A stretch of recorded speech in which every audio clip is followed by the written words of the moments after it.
नमस्कार, माझे नाव पल्लवी. माझ्या चॅनलमध्ये तुम्हा सर्वांचे मनापासून स्वागत आहे.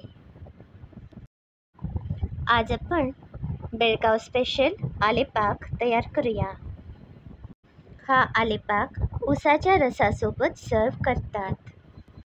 सगळ्यात आधी आपण आलेपाकसाठी चटणी तयार करायची आहे. 1 मोठी वाटी फुटाणे घेतले आहेत. 1 मोठी वाटी भरून चिरलेली कोथिंबीर, 2 चमचे जिरं, 2 इंच आले, 1 चमचा हळद, 4 ते 5 हिरव्या मिरच्या, 1 चमचा मिरी पावडर, 1 चमचा हिंग पावडर आणि चवीप्रमाणे मीठ. सगळ्यात आधी आपण हे फुटाणे बारीक करूया. आता मिक्सरमध्ये फुटाण्यांची पावडर करून घेतली आहे. ही पावडर या मोठ्या भांड्यात काढून घेते. अगदी बारीक पावडर आपण तयार करायची आहे. आता याच मिक्सरच्या भांड्यात मी थोडीशी साखर पावडर करते. हे बघा, ही पिठी साखर आता तयार आहे. ही आपण वेगळ्या भांड्यात काढूया.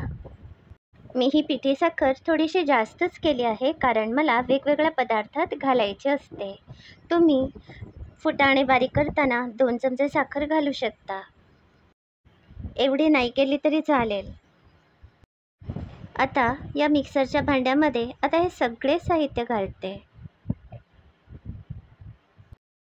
यामध्ये 2 ते 4 चमचे पाणी घालून अगदी बारीक वाटून घेते.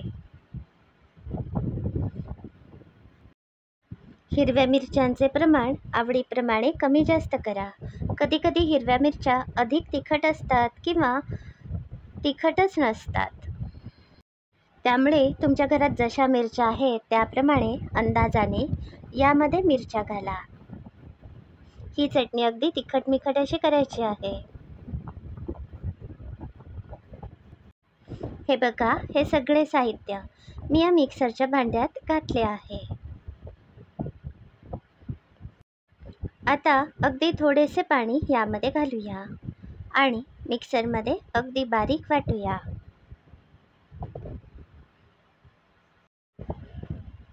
आता हे मिक्सरमध्ये वाटण तयार आहे. आपण मगाशी फुटाण्याची पावडर केली होती, त्यामध्ये हे हिरवे वाटण घालायचे आहे. आता हे सगळे मिश्रण एकजीव करूया. आपण या चटणीचे गोळे तयार करायचे आहेत. जर समजा हिरवे वाटण करताना पाणी अधिक झाले तर पुन्हा थोडेसे फुटाणे पावडर करून घालू शकता.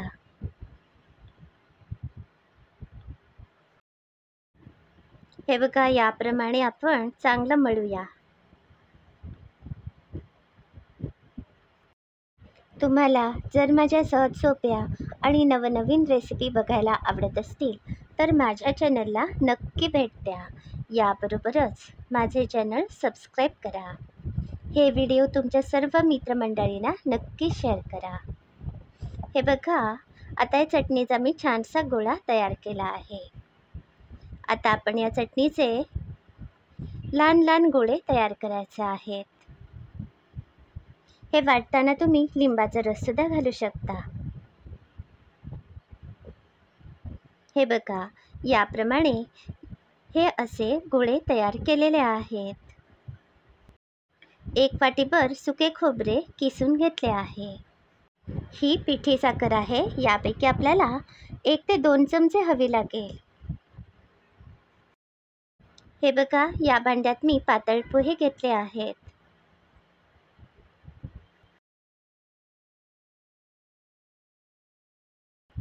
हे बघा, आपल्याला किती हवे तेवढे पोहे यामध्ये घालायचे आहेत. आपण चटणीचे गोळे आदल्या दिवशी सुद्धा तयार करून फ्रीजमध्ये ठेवू शकतो.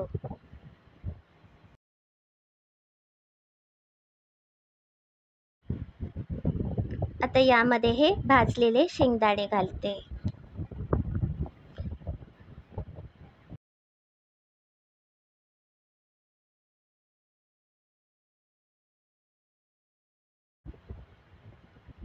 आज मी यामध्ये जांभळाचा रस घातला आहे. हे एक लिंबाप्रमाणेच फळ आमच्या बागेत याची झाडे आहेत, तर या फळांचा रस मी यामध्ये घातला आहे. याऐवजी तुम्ही लिंबाचा रस घालू शकता.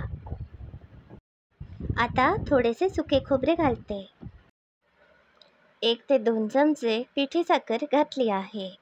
आता आपण चांगले मिसळूया. हे चटणीचे लाडू तयार आहेत. यामध्ये मी 2 ते 3 हे चटणीचे लाडू मिसळते. हे चटणीचे लाडू तुम्हाला किती हवेत तेवढे मिसळू शकता. आता हा आलेपाक तयार आहे. बेळगावमध्ये उन्हाळ्यामध्ये रसवंती गृहामध्ये ऊसाचा रस आणि हा आलेपाक मिळतो. मी लहान असताना आम्ही खूप वेळा रसवंती गृहात जायचो. हा आलेपाक मला खूप आवडायचा. आमच्याकडे ऊसाचा रस मिळत नाही, त्यामुळे मी घरीच तयार केला आहे. या ऊसाच्या रसाची रेसिपी तुम्हाला जर हवी असेल तर डिस्क्रिप्शन बॉक्समध्ये लिंक देईन. ती रेसिपीसुद्धा तुम्ही नक्की करून बघा, किंवा विकतचा ऊसाचा रस तुम्ही आणू शकता. हे बघा, आलेपाक आता तयार आहे. आता आपण शेंगदाण्याचा आलेपाक तयार करूया. या प्लेटमध्ये हे भाजलेले शेंगदाणे घालायचे आहेत. आता हे सुके खोबरे थोडेसे घालते. आता थोडासा लिंबाचा रस घालते. आता एक चटणीचा गोळा आपण देऊया.